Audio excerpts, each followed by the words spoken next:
അവിടെ ഒരു 10-10:30 അവിടെ നിന്ന് എത്തിച്ചേരണമെന്നൊക്കെ ആഗ്രഹിച്ചിരുന്നതാണ്. പക്ഷെ ഇവിടെ 8:30 എത്തിച്ചേരാൻ തീരുമാനിച്ചു. വന്നപ്പോഴത്തേക്കും ഒരു 10 മണിയൊക്കെ കഴിഞ്ഞൂല്ലേ?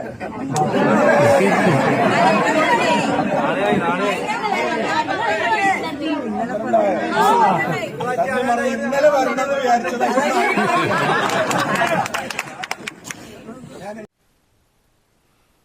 എന്തുകൊണ്ടാണ് ഷാഫി പറമ്പിലിനെ BJPയും CPMും ലക്ഷ്യം വെക്കുന്നത് എന്നതിന്റെ തെളിവാണ് ഷാഫിയുടെ കാസർഗോഡ് മുതൽ തിരുവനന്തപുരം വരെയുള്ള തെരഞ്ഞെടുപ്പ് പ്രചരണവും അവിടെ കൂടുന്ന ആയിരക്കണക്കിന് ജനങ്ങളും. വടകരയിലെ CPMന്റെ ചരിത്രപരമായ പരാജയവും കേരളം മുഴുവനും ഷാഫിക്ക് ലഭിക്കുന്ന അതിഗംഭീര സ്വീകാര്യതയും രണ്ടു കൂട്ടരെയും വിരളി പിടിപ്പിച്ചിരിക്കുന്നു.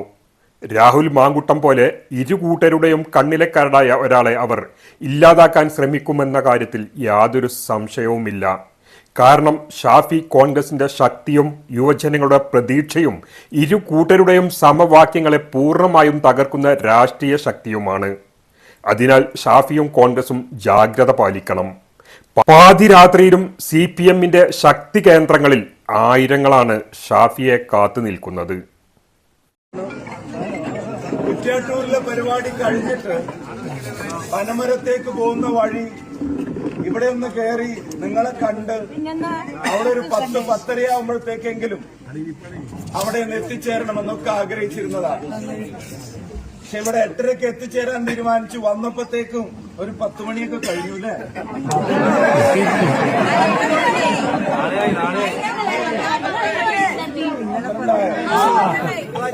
ഇന്നലെ വരണമെന്ന് വിചാരിച്ചതാണ്.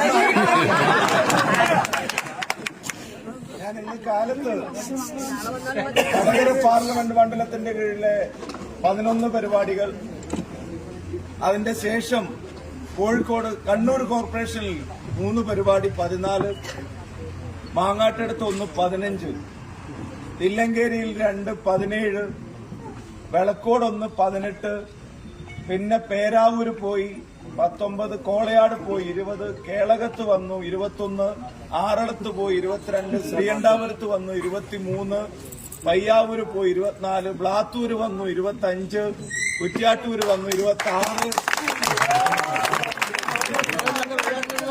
ഇപ്പൊ ഇവിടെ 27ാമത്തെ പരിപാടിയിലാണ് ഇന്ന് പങ്കെടുത്തുകൊണ്ടിരിക്കുന്നത്.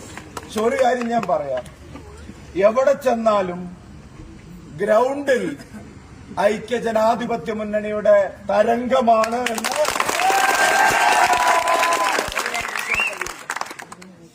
ഇവിടെ ഈ മണ്ണ് ആരുടേതാണ് എന്നുള്ളത് നമുക്ക് എല്ലാവർക്കും അറിയാം. ഈ മണ്ണ് ആരുടേതാണെന്ന് നമുക്ക് എല്ലാവർക്കും അറിയാം. ഈ പ്രസ്ഥാനത്തിന് വേണ്ടി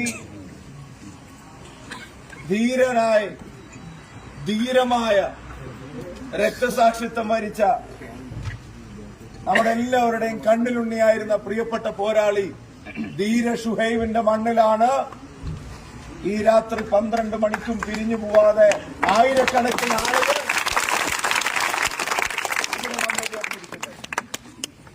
ഈ ആവേശത്തെ വാർഡുകളിലേക്ക് കൊണ്ടുപോകണം. ഈ ആവേശത്തെ ബൂത്തുകളിലേക്ക് കൊണ്ടുപോകണം. ഈ ആവേശത്തെ വോട്ടും തെരഞ്ഞെടുപ്പിന്റെ ജയവുമാക്കി മാറ്റാൻ എന്റെ പ്രിയപ്പെട്ടവരുടെ എല്ലാവരുടെയും ഇടപെടലുകൾ ഉണ്ടാവണം എന്ന് അഭ്യർത്ഥിക്കുക. ഞാൻ ഈ രാത്രി വൈകിയ വേളയിൽ വളരെ ദീർഘമായി പ്രസംഗിക്കാൻ ആഗ്രഹിക്കുന്നില്ല. 1-2 കാര്യം മാത്രം പറയാൻ ആഗ്രഹിക്കുന്നു. നാട്ടില് ജനാധിപത്യ മുന്നണി വിജയിക്കണമെന്ന് ആഗ്രഹിക്കുന്ന ജനങ്ങളാണ് കൂടുതൽ. ഐക്യജനാധിപത്യ മുന്നണി വിജയിക്കണമെന്ന് ആഗ്രഹിക്കുന്നവരാണ് കൂടുതൽ. ഫർസീൻ എന്നോട് ഈ പരിപാടിയെ സംബന്ധിച്ച് പറഞ്ഞപ്പോ, ഇവിടെ കയറി പോണമെന്ന് പറഞ്ഞപ്പോ, രാത്രി വൈകിയാലും കുഴപ്പമില്ല എന്ന് പറഞ്ഞപ്പോ, സത്യം പറഞ്ഞാൽ ഞാൻ ഇത്രയും പ്രതീക്ഷിച്ചിട്ടില്ല എന്നുള്ളതാണ്. രാത്രി ഇത്ര വൈകിയപ്പോ ഞാൻ കരുതി നിങ്ങളൊക്കെ പോയി കാണും, പലരും പോയി കാണുമെന്നുള്ളത്. പക്ഷെ പോവാതെ നിങ്ങൾ ഇവിടെ നിന്നിട്ടുണ്ടെങ്കിൽ അതൊരു സൂചനയാണെന്ന് പറയാൻ ഞാൻ ആഗ്രഹിക്കുന്നു. UDF കേരളത്തിൽ തിരിച്ചു വരികയാണ് എന്നുള്ളതിന്റെ ഒരുപാട് കാര്യങ്ങളുണ്ട്, ഒരുപാട് കാരണങ്ങളുണ്ട്. ഞാൻ എല്ലാത്തിലേക്കും ഈ വൈകിയ വേളയിൽ കടക്കുന്നുണ്ട്. ഒരു കാര്യം നിങ്ങൾ ആലോചിച്ച് നോക്കുക, 41 ദിവസം വ്രതമെടുക്കുന്ന ഒരു സാധാരണ മനുഷ്യൻ വസ്ത്രത്തിലും ഭക്ഷണത്തിലും ആ വ്രതത്തിന്റെ അനുഷ്ഠാനങ്ങൾ അതനുസരിച്ച് ജീവിക്കുന്ന ഒരു സാധാരണ മനുഷ്യൻ ഇവിടുന്ന് ശബരിമല വരെ യാത്ര ചെയ്യുന്ന ദൂരം മുഴുവൻ താണ്ടി അവിടെ ചെന്ന് സന്നിധാനത്തെത്തി മണിക്കൂറുകൾ നീണ്ടു നിൽക്കുന്ന ക്യൂവിന്റെ ഭാഗമായി അവിടെ ചാനൽ ഇതുവരെ സബ്സ്ക്രൈബ് ചെയ്യാത്തവരെല്ലാം ദയവ് ചെയ്ത് ചാനൽ സബ്സ്ക്രൈബ് ചെയ്യണമെന്ന് ഞാൻ അഭ്യർത്ഥിക്കുന്നു. Thank you. എല്ലാവർക്കും നന്ദി.